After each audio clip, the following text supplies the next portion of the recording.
Hello दोस्तों, मैं सईद आपके लिए एक नई इन्फॉर्मेशन लेकर आया हूं।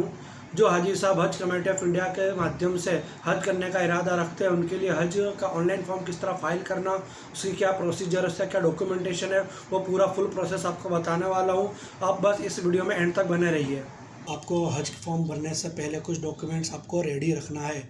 एक आपका latest passport size photo, second आपका पासपोर्ट है उसका फर्स्ट पेज और लास्ट पेज उसका फ़ोटो, थर्ड आपका एड्रेस प्रूफ में आपका वोटर आईडी, इलेक्शन कार्ड या आधार कार्ड रेडी रखना है। आपका दूसरा कैंसिल चेक रेडी रखना है। कैंसिल चेक में जो कवर है उसका कैंसिल चेक होना जरूरी। सपोज़ आप हस्बैंड और वाइफ दो जने हज के लिए जाने वाले हो, तो हस्बैंड है वो कवर हेड कहा जाएगा और सिर्फ उन्हीं का बैंक अकाउंट का कैंसिल चेक आपको चाहिए। सेकंड जो होते हैं उनका नहीं होगा तो चल जाएगा। फिफ्थ आपका वैक्सीन सर्टिफिकेट देना है और आपको एक डिटेल्स और पता होना चाहिए, आपका ब्लड ग्रुप। ठीक है, इतना डॉक्यूमेंट्स आपको फ़ोटो लेकर आपके मोबाइल में सेव करके रख लेना है। अगर आप मोबाइल से फॉर्म फाइल करना चाहते हो तो मोबाइल में सेव करके रखना है, या तो आपको कंप्यूटर से फॉर्म भरोगे तो कंप्यूटर में आपको सेव करके रखने रहेंगे।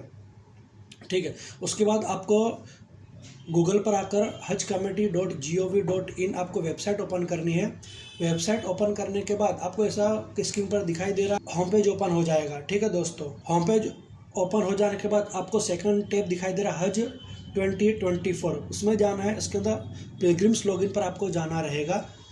पिलग्रिम्स लॉगिन पर जाएंगे आप तो लॉगिन का ऑप्शन आएगा। लॉगिन करने से पहले आपको रजिस्टर करना है आपका अकाउंट रजिस्टर करने के लिए आपको यहाँ पर रजिस्टर करना है। रजिस्टर करना है तो आपको मोबाइल नंबर एंटर करना है। मोबाइल नंबर एंटर करोगे उसके बाद सेंड ओटीपी करना है।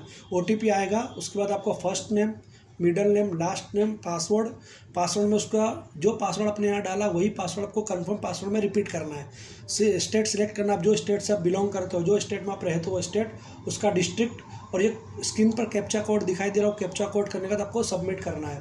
ठीक है, सबमिट करोगे आपका अकाउंट क्रिएट हो जाएगा। अकाउंट क्रिएट हो जाने के बाद आपको सीधा डायरेक्ट लॉगिन करना है, लॉगिन पर जाना है। लॉगिन करोगे दोस्तों तो लॉगिन करने के बाद आपने जो मोबाइल नंबर रजिस्टर किया है वो मोबाइल नंबर से आपको मोबाइल नंबर डालना है, पासवर्ड जो बनाया है पासवर्ड डालना है, उसके बाद कैप्चा कोड डालना है। कैप्चा कोड डालने के बाद आपको लॉगिन करना रहता है दोस्तों।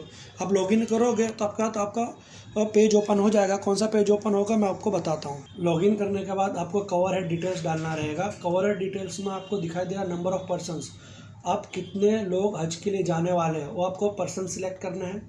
यहाँ पे मैंने 2 पर्सन जाने वाला 2 पर्सन सिलेक्ट किया। यहाँ पे मैक्सिमम 5 पर्सन आप जा सकते हो, 5 हाजी जा सकते हैं। और 2 इन्फेंट्स यानी जिसकी उम्र 2 साल से कम है, छोटे बच्चे जिसकी उम्र 2 साल से कम है वो 2 जा सकते हैं। 5 + 2 इस तरह आपको मैक्सिमम ये आपको कवर हेड, एक कवर में इतना पर्सन जाएंगे हज करने के लिए। आपको एप्लीकेंट डिटेल्स में जो डिटेल्स डालनी है, आपको आपका पासपोर्ट हाथ पर रखना है, आपको पासपोर्ट नंबर डालना है। जो पासपोर्ट में आपका सारी डिटेल्स पासपोर्ट में होगी आपकी। प्लेस ऑफ इश्यू, कहाँ से आपको पासपोर्ट आपने बनवाया है वो, डेट ऑफ इश्यू, आपको कब पासपोर्ट मिला है, आपका पासपोर्ट कब एक्सपायर हो रहा है वो डालना है। आपका फर्स्ट नेम क्या है, जितने भी रेड मार्क वो कंपलसरी है आपको डालना है। रेड मार्क फील्ड जो कंपलसरी है।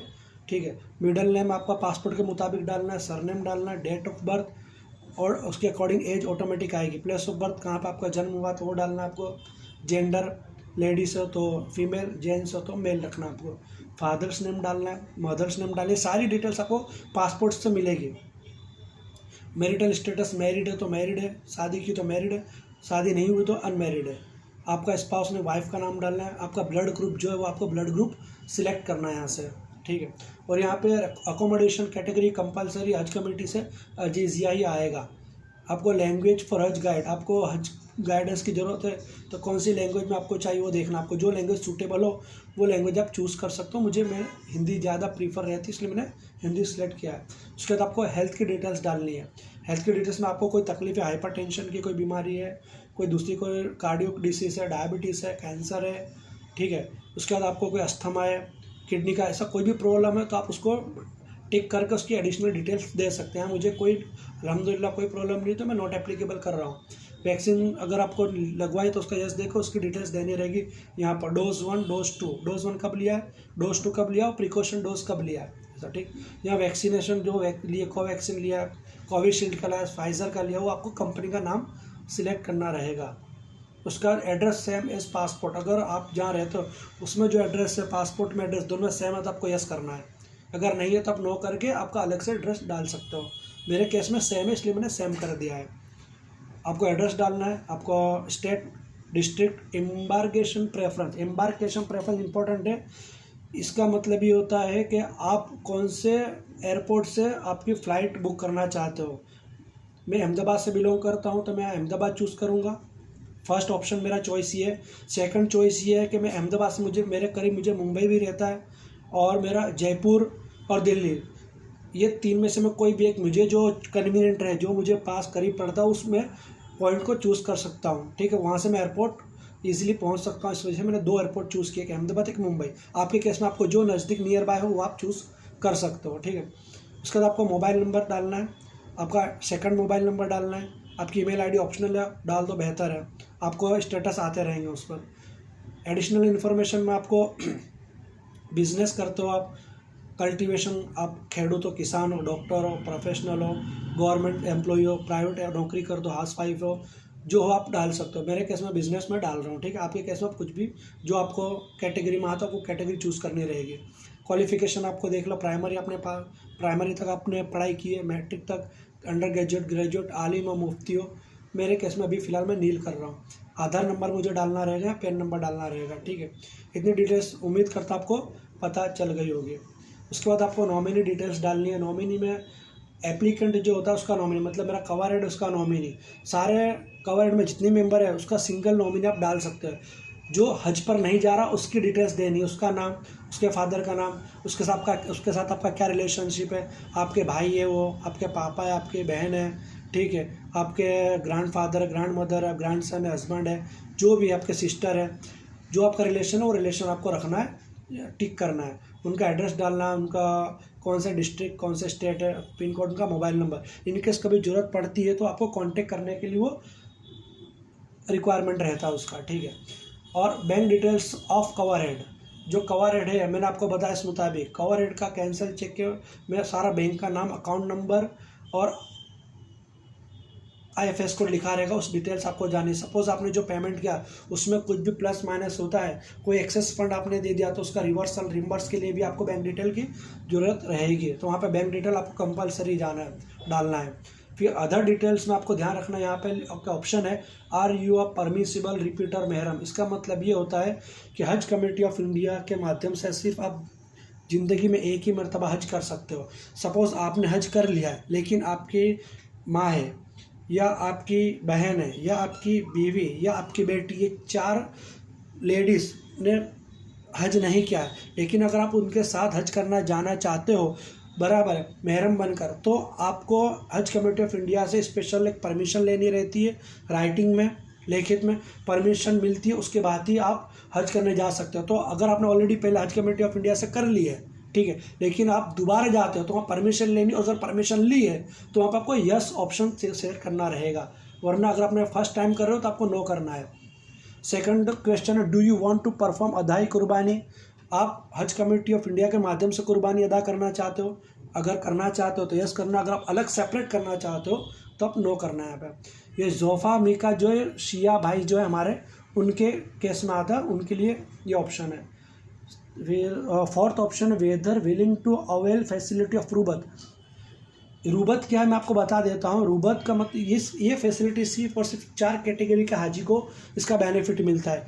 एक MP से जो बिलोंग करता है, MP से जो हाजी जाने वाले हैं उनको, राजस्थान से जो हाजी हज करने जा रहे हैं वो, हैदराबाद से जो हज करने जा रहे हैं वो, और एक हमारे बोरी समाज के, दाऊदी बोरी समाज के जो हाजी साहब है उन, ये 4 कैटेगरी के हाजी को इसका बेनिफिट मिलता है। रूबत क्या है वो मैं बता देता हूँ। रूबत का मतलब ये होता है, ये 3 स्टेट के राजाओं ने, उस टाइम के जो नवाब थे, उन्होंने मक्का मुअज़्ज़मा और मदीना मुनव्वरा में कुछ बिल्डिंग्स बनाई हुई है ताकि इनके जो रियासत के जो लोग वहाँ पर हज करने जाए तो वहाँ पर उनको ठहरने की एडिशनल बेनिफिट और एडिशनल सर्विस मिले, वहाँ रह सके। इस वजह से उन्होंने वहाँ बिल्डिंग्स बनाई हुई थी, तो उस बिल्डिंग में आप जाकर रह सकते हो। तो इन MP, राजस्थान और हैदराबाद के जो हाजी साहब है वो लोग इस फैसिलिटीज़ का बेनिफिट ले सकते हैं, जिसका उनको एडिशनल कोई चार्ज नहीं रहता है। ठीक है, तो आप देख लेना आप कौन से स्टेट से बिलोंग करते हो। RUNRI, अगर आप NRI है, नॉन रेसिडेंट ऑफ इंडिया है, ठीक है, तो आपको इस कैटेगरी का आपको बेनिफिट मिलेगा। Status of disabilities and type of assistance needed, अगर आपको कोई मजबूरी है, फिजिकली आपको कोई तकलीफ है, दिव्यांगता या सब कुछ भी, अपंगता, ठीक है, तो वो आपको तकलीफ जो है उसके बारे में आपको बताना, और आपको कोई हेल्प चाहिए हो तो उसके बारे में भी आपको यहाँ पर डिटेल्स देनी रहेगी। अगर नहीं तो आप NA नॉट एप्लीकेबल लिखकर उसको कंटिन्यू स्किप कर सकते हो, ठीक है। और यहाँ पर आपको नो करना है, अगर आप रूबत फैसिलिटी का यूज़ करते हैं तभी आपको इस केस में यस आएगा, वरना मेट्रो फैसिलिटीज़ में नो रहेगा, ठीक है दोस्तों। उसके बाद आपको नेक्स्ट करना रहेगा। नेक्स्ट करने के बाद दोस्तों सेकंड जो हाजी साहब है अपने, उनकी डिटेल्स डालनी है, सेम एज इट इज़ वही डिटेल्स आपको कॉपी करनी है। Passport number, place of issue, date of issue, date of expiry, full name, first name of, middle name, last name, passport में जो same as it is details यहाँ पर आएगी, spelling वगैरह सारा कंप्लीट आपको चेक करना रहेगा। Date of birth, place of birth, male female वो चेक करना, उनके फादर का नाम, उनके मदर्स का नाम, मैरिटल स्टेटस डालना है, ठीक है। स्पाउस नेम, अगर वो वाइफ है तो उनके हस्बैंड का नाम आएगा, अगर हस्बैंड है तो उनकी वाइफ का नाम आएगा स्पाउस नेम में, ध्यान रखना। ब्लड ग्रुप का कौन सा वो चेक करना है, ठीक है। आपको कोई हेल्थ प्रॉब्लम है तो उसकी डिटेल्स डालनी, नहीं है तो यहाँ पर नॉट एप्लीकेबल लिखा हुआ है, नॉट एप्लीकेबल करना है। प्रेगनेंसी स्टेटस है तो वो डालना है आपको, वैक्सीन है तो उसकी डिटेल्स डालनी है यहाँ पर, ठीक है। सेम एज कवर हेड, आपका एड्रेस जो कवर हेड में जो फर्स्ट हमारे हाजी साहब थे सेम अगर वही है तो आपको यस करना है। पासपोर्ट में अगर आपका एड्रेस वही है तो आपको यस कर देना है, ठीक। यहाँ पे एडिशनल इन्फॉर्मेशन में आपको देना, आप हाउस वाइफ है, रिटायर्ड है, अदर्स है, स्टूडेंट है, वो डिटेल्स डालनी है, ठीक है। आपका पैन नंबर, आधार नंबर की डिटेल डालनी है। नॉमिनी डिटेल्स जो आपने डाली थी, जो हज पढ़ने नहीं जा रहा, उसके अलावा कि आपके जो फैमिली मेम्बर्स है वो उनका नाम, एड्रेस, मोबाइल नंबर डालना कंपलसरी है, चाहे कुछ ज़रूरत पड़ती है, इमरजेंसी होती है तो उनका कांटेक्ट करके आपको डिटेल्स इन्फॉर्मेशन पहुंचाई जा सकती है, ठीक है। तो वो आपको अगर सेम है, कवर हेड में जो डिटेल्स डाली थी सेम है तो आपको यस करना है नॉमिनी की डिटेल्स, ठीक है। महरम डिटेल्स में फीमेल्स ओनली, अगर सिंगल फीमेल अगर हज करने जा रही है तो उसके केस में आपको डालना है, वरना रेड मार्क नहीं है तो आपको इसमें डिटेल्स डालने की ज़रूरत नहीं है, ठीक है। बैंक डिटेल्स में आपका जो कवर हेड में जो आपने बैंक डिटेल डाली थी सेम है, आपको यस कर देना है तो ऑटोमेटिक यहाँ से कॉपी हो जाएगा। फिर वही क्वेश्चन मैंने आपको जो ऊपर बताया सेम वही क्वेश्चन है, उसी के आंसर आपको देना है, ठीक है। उसके बाद आपको नेक्स्ट करना है। नेक्स्ट करने के बाद आपको डॉक्यूमेंट्स अपलोड के पेज पर आप आ जाओगे। यहाँ पे आपको जितने पिलग्रिम्स है उनका पहले सिलेक्ट करना। फर्स्ट में कवर हेड में मेरा जो नाम था उस नाम को सिलेक्ट करता हूँ। उसके बाद आपको फ़ोटो जो है उसको अटैच करना। अटैच करके आपको चूज़ पर क्लिक करना है। चूज़ पर क्लिक करोगे आपने आपका जो फ़ोटो स्कैन किया या फ़ोटो लेकर आपने मोबाइल में या कंप्यूटर में जो सेव किया, जिस लोकेशन पे सेव किया उस लोकेशन पे आपको जाना है, वहाँ से सिलेक्ट करना है। सिलेक्ट करोगे ऑटोमेटिक यहाँ पर फ़ोटो आ जाएगी। इसी तरह पासपोर्ट का फर्स्ट पेज आपको सिलेक्ट करना है। चूज़ फाइल करोगे, आपको लोकेशन पूछेगा, जिस लोकेशन पे आपने सेव किया उस लोकेशन को चूज़ करके आपको ओपन कर देना, ऑटोमेटिकली यहाँ पे अपलोड हो जाएगा। इसी तरह लास्ट पेज करना है, कैंसिल चेक को आपको सबमिट करना है। अपलोड करने के बाद फाइनल सबमिट करना है आपको। दोस्तों फाइनल सबमिट करने के बाद आपको डैशबोर्ड दिखाई देगा। डैशबोर्ड में आपको application category, cover head name, ये सारी डिटेल्स जिस तरह स्क्रीन पे आपको दिखाई दे रही है वैसी दिखाई देगी। वहाँ पे ग्रुप आईडी जनरेट होगा जिसका आपको मैसेज भी आ जाएगा। आप वहाँ पर जाकर व्यू ऑल एप्लीकेशन भी चेक कर सकते हो। सारा कंप्लीट हो जाए तो आप डाउनलोड, आपको हज एप्लीकेशन फॉर्म को डाउनलोड कर लेना है। डाउनलोड करने के बाद आपको उसका प्रिंट लेना है। प्रिंट में आपको फ़ोटो चिपकाना है। फ़ोटो लगाकर आपका नियरेस्ट आपका जो हज कमेटी की ऑफिस है वहाँ पर आपको सबमिट करना है। दोस्तों उम्मीद करता हूँ आपको मेरी ये वीडियो ये डिटेल आपको पसंद आई होगी।